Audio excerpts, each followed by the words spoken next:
Ya, pemirsa, Lingkaran Survei Indonesia atau LSI, Denija, baru saja merilis survei terbarunya terkait elektabilitas pasangan calon gubernur dan wakil gubernur Jambi. Dari hasil survei tersebut, elektabilitas paslon nomor urut 1, Romi Sudirman, sebesar 26,7%, sementara paslon Al-Haris Abdullah Sani, 57,2%.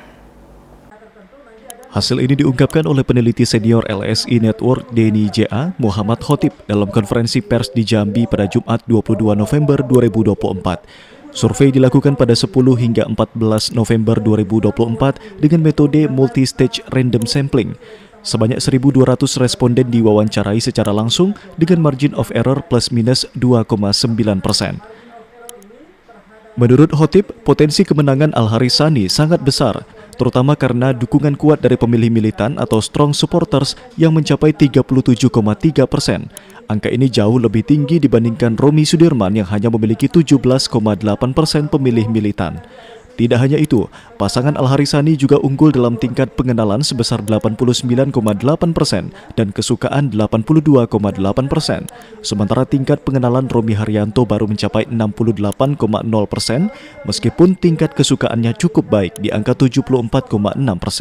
Kami Lingkaran Survei Indonesia LSI Denija menyampaikan terkait temuan hasil survei terbaru tentang preferensi pemilih di Pilgub di Provinsi Jambi.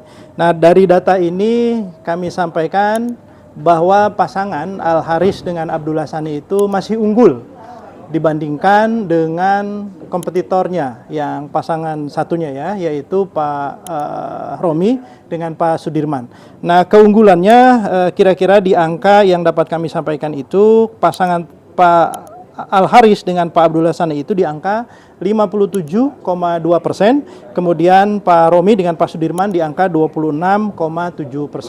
Nah, kita mencatat juga menemukan tercatat juga begitu ada 16% lebih pemilih yang masih belum menentukan pilihannya ketika kami uji elektabilitas antara pasangan calon Pak Al-Haris dengan Pak Abdullah Sani, kemudian pasangan Pak Romi dengan Pak Sudirman. Nah, dari komposisi dua nama ini, pasangan calon ini ternyata masih ada 16,1% publik yang masih belum menentukan pilihan.